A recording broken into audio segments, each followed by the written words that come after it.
What's going on? You're watching BatsTV. So at 3 o'clock yesterday, Fortnite changed the world. Whoa. They ain't changed the world. They changed Save the World. We didn't get our usual roadmap last week, and this is why. Some people weren't too happy with the little bit of information we were getting on each roadmap, so they said, you know what? All right, you guys want more info? We'll give you more info. So let's jump on in. First up, if you've been playing over the past couple of weeks, you know about the player reporting, and they say that the reports are coming in and they're analyzing the types of behaviors that are major problems for the community. Starting next week, if you reported anybody that they're actually going to punish, you're going to receive an in-game message letting you know, thank you for making Fortnite a better place. Now don't worry, every single report isn't going to generate a penalty.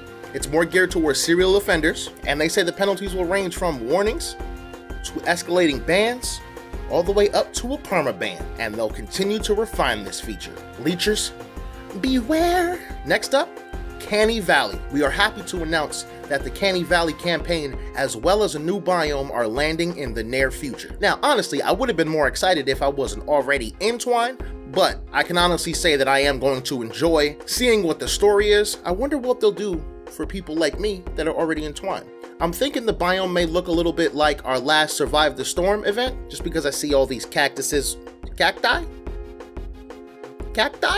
But as far as story-wise, it says that they'll deliver the first act shortly after version 4.5 drops, and that will continue the story from Stonewood and Plankerton. And it's going to answer a whole bunch of questions that I honestly forgot about. I totally forgot that Dr. Vinderman might have been doing something a little fishy. And I mean, who is the real Ray?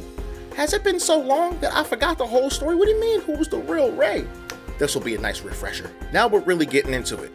Heroes and schematics. If you're the type of person that enjoys min-maxing, this new feature called Collection Book Research and Recruitment, you're just gonna love. This is gonna allow you to zero in on a particular reward or configuration. If you want a particular schematic or a hero, you could go get that. We're adding an extension to the collection book that will empower you to directly acquire specific heroes and schematics. If you're like, damn, I really want an Urban Assault Headhunter, well then you could work towards getting that specific hero. Now you can spend flux and training materials to recruit them with a new menu option on the collection book slot representing that hero. Now obviously there are going to be some exceptions like founder weapons and the event items. You're not going to be able to do those, but they say the majority of the heroes, weapon schematics, and trap schematics will be eligible for research.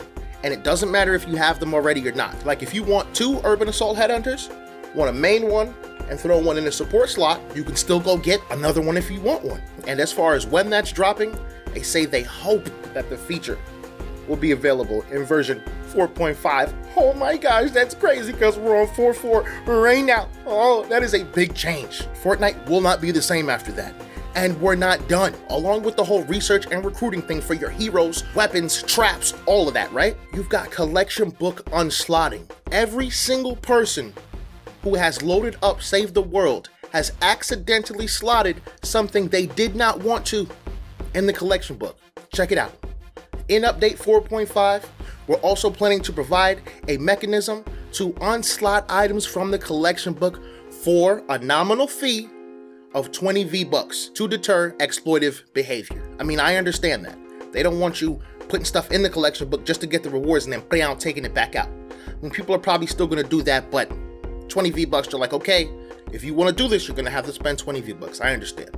So now when you remove an item from the book, the collection book XP that you got from that is also removed with it. But don't worry, you're not going to lose any of your levels or rewards. What's going to happen is you're going to have to pay that back until you start leveling up in your collection book again. So say I'm on level 10 of my collection book. I remove something. It takes me down to level 9. I would have to get back up to level 10 before I can start progressing on my collection book again. Anyways, on to controls. They heard you people. Every time I go on Reddit, every time Fortnite posts anything on Twitter, their YouTube comments, everywhere. Builder Pro, Builder Pro, Builder Pro. Me? I'm not screaming that. Do you know why? The last time I was screaming for Epic to please bring Combat Pro to save the world, they finally did it, and I hated the controls. I just hated the fact that you had to press 15 buttons to get your skills off. Wasn't working for me, but that's also coming in the 4.5 update. And if you play on PC and hate the fact that your keybinds from Battle Royale have to be exactly the same as Save the World, they're changing that too. You're welcome. Now, onto mission and enemy variety. They say they've had a lot of requests for an increase in variety in both missions and enemy types. If you remember, a while back, they had promised that we were going to get a new shielder. I guess we're probably going to get that, along with its friend, the Zapper. I don't know about you guys, but that scares me. Just those blasters, aka laser eyes, Zapper just sounds OP already. It's scaring me. And oh my god, oh my god, my favorite part of this news, ha!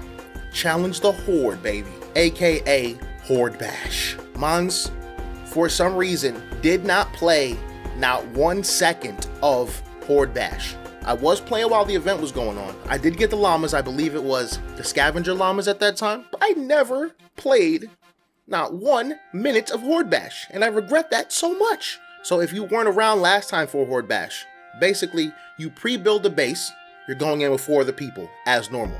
You've got 4 bases, and you have limited time to craft ammo, to drop traps, to make weapons, and maybe edit a few things before waves start coming in and just yow, yow, yow. And after each wave, it'll switch bases. You know what I mean? But this time, it's gonna come with some improvements. So Horde hexes will now unlock based on both campaign progress and completing previous tiers of Horde combat. So I believe they're saying there, just because you're a level 10 doesn't mean you won't be able to get the high level wards in Challenge the Horde, which is a great thing. They've got reworked combat. They said last time 10 waves was maybe a little bit too much. They're looking at shortening the number and the length of the waves. Now they've done this before. The first time they survived the storm event was around, you could do 14 days. Second time, the max was only 7. The Horde map itself is going to be new. It's going to be in a brand new biome, and apparently they're bringing the bases closer together. Because we have mini bosses now, they'll be in there also. And we're going to get better rewards. And these rewards consist of gold, event tickets, and perk materials. Let's go. And the amount awarded has been increased since the last event. You have no idea how happy that makes me. I complain way too much about these re-perks and these perk ups. It's just ridiculous if you ask me. So getting more of that just makes me so happy. And then they talk about Fortnite's first birthday. It says we're approaching Fortnite's first birthday since entering early access. More details to come soon, but you can expect a special anniversary llama with some nostalgic goodies. Say save room for cake, Brody. Yo. They also go on to say that there's a lot more exciting things coming in Save the World this year, including many things we have not covered yet. I love the sound of that. All of this is absolutely amazing news. I love it. I mean, I wasn't opposed to the roadmap. It was just like, you know, compared to the amount of information you get about BR, and then Save the World's like, yo, Save the World players was like, can we please get some information? And boy, did they deliver. I want to know what you're most excited about, because me, it's not really this research and recruitment, unless you could get mythics from it. Then I'll be interested. But I'm super excited for this challenge to Horde, mostly because I didn't play Horde Bash last time. I'm probably going to suck at it, but that's okay. Like I said before, let me know what you're most excited about. Leave a comment down low. That's all I got for you today. If you enjoyed this video, make sure you leave a like. If you're new, subscribe. This has been BatsTV, and I am out.